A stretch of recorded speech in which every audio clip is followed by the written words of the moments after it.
Hello, my name is Fozan Tariq, and I did a paper analysis on two papers, Prototyping with Tiny Fingers by Rettig and Notes on Design Practices by Erickson. There were quite a few similarities between the two papers. Both papers had a focus on a lo-fi prototyping approach for the initial stages. The reason for this is you could get more iterative and rapid testing based on the user feedback. Both papers focused on the usability and the user-centered design of prototyping, and they both discussed methods and tools used to conduct prototypes. Rettig used an example of post-it notes, and Ericsson used an example of cardboard cutouts to act as lo-fi prototypes. Finally, some analysis on Rettig's paper. Rettig discussed how there were four different roles: the greeter, the facilitator, the computer, and the observer.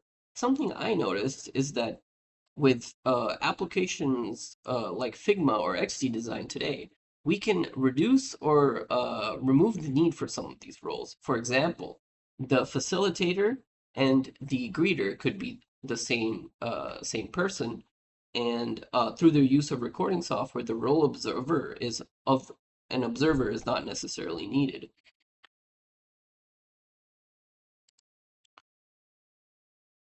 Here are some observation and analysis on Eric's prototyping. Eric discussed stories and how stories are storytelling is used to communicate to stakeholders. Based on our understanding in our previous research in the HCI program, the stories can be separated into a few different stages. The first stage involves conducting user research through interviews or contextual inquiries.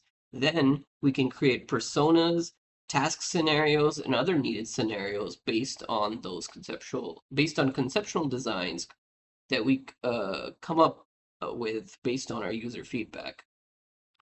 Finally, prototypes are created from those design stages based on the research and stories as we seek to provide design solutions. And then the prototypes created can communicate the findings to stakeholders. Essentially, we are showing design solutions to user issues that we've discovered. Some final thoughts. Rettig discussed how we should keep the focus on usability, not distracting users with aesthetics of the design by keeping the prototypes lo-fi.